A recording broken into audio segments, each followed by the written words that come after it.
And we are back with a brand new episode brought to you by Sam Larson Studio, and today we're going to be going over aliens. Once again, why are we going over aliens?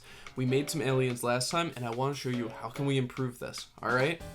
Drawing isn't just about making something once and being done with it. It's also about knowing how to improve it, talking to others, learning more, and finding ways that you can just make something a little bit different, a little bit more exciting, alright? So in this case, let's just quick review.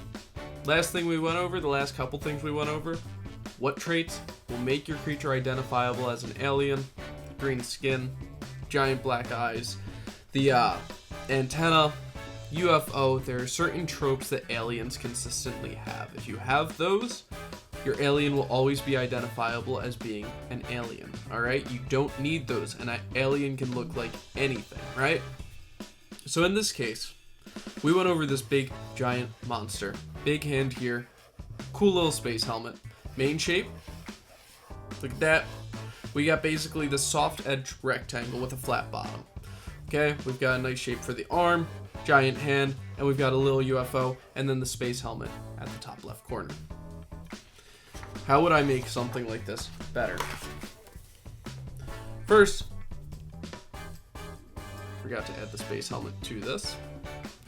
This is our character, alright? This is basically what our character model is. What I would try to do to make this better is first we would loosen it up using the line of action. How can we make it so it looks like he's actually flying through space? So now we're going to play around with a few other traits. What about squash and stretch, alright? How can we tell a little bit more of a story with this? So instead of him just being fully on the page, he's going to go off the page a little bit, right? And that's okay. And he has a lot of hair, and he's going to be using his arm and flying through space, holding onto this UFO. So we gotta make sure that it is dragging him.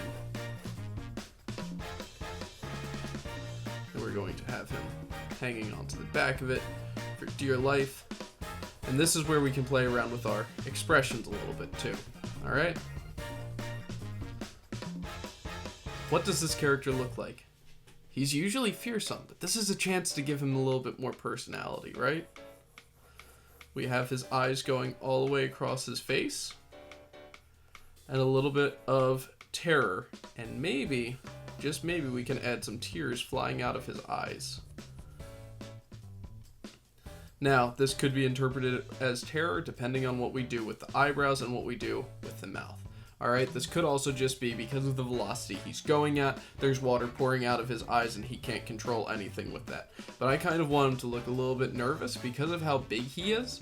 I want to add a little bit more personality by showing he's not just a one-note character, right? So remember, we did a wiggly mouth, so when we do his expression, we're going to do a wiggly expression. Make sure you have a reason for why you're doing this stuff, right? He's only got one arm. It's a giant arm. It is flying up here. He's got the UFO. We've got the basic shapes mapped out. Now we got to make it so the outlines are a little bit more clear.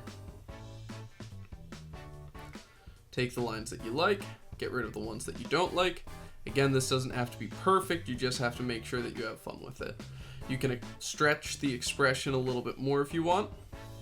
I want him to kind of be like this ghost shape, wiggling at the bottom. Now, his eye doesn't need to be flat. This is a chance for us to give him a little bit more of an edge right there. Do what you want with the eyebrow. Do you want that to go off the face a little bit? And now we're going to have the hand stretched out this way. Why are we drawing the alien like this? I'm taking a trope used frequently with alien designs, the UFO, and I'm trying to change our perception of an alien by changing his method of transportation with the UFO. Would an alien actually ever grab onto a UFO and ride it from the back like this? Maybe. In this case, it makes the story really fun. He doesn't have to be like every other alien. He can be an intelligent alien that knows how to use a UFO, but his planet, the technology is slightly different. And we also have to remember that his space helmet is on, His space helmet is a circle with a rectangle, right? Now this is where we get to use a little bit of squash and stretch. So instead of it just being like a full-on space helmet just latched onto there, I want to also warp the material a little bit and have it so the antenna on the space helmet are flying back, because this is cartooning, this is about having fun, and this is just about seeing what happens when you make shapes, right? Alright, and then we gotta add some nice streaks to show that it's his hair.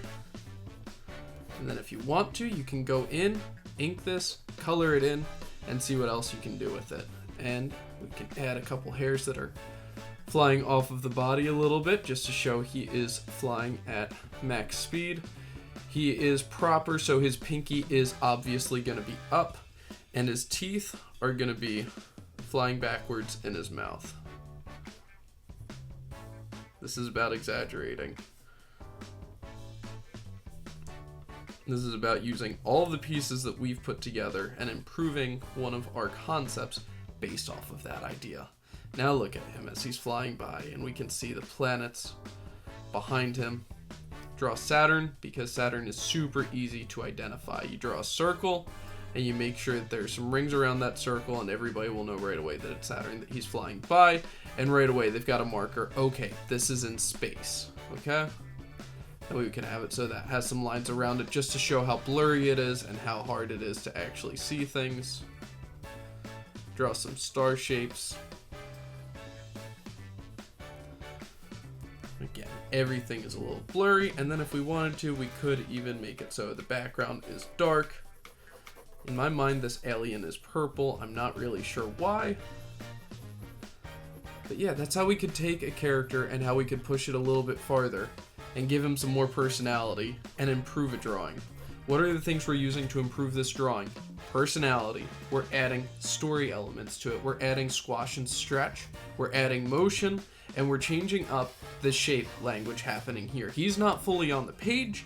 He doesn't have to be fully on the page. We can tell a different story by changing up the way we present the environment. So instead of it just being this big shape that's central in the center of the page, and he is giant and scary for an astronaut, we're showing a different character that is terrified of space travel, and he is not having a good time. But he's supposed to be the terrifying one normally. So that's a different way of making a new take on something. Guys, thank you so much for watching, and I will see you in the next episode.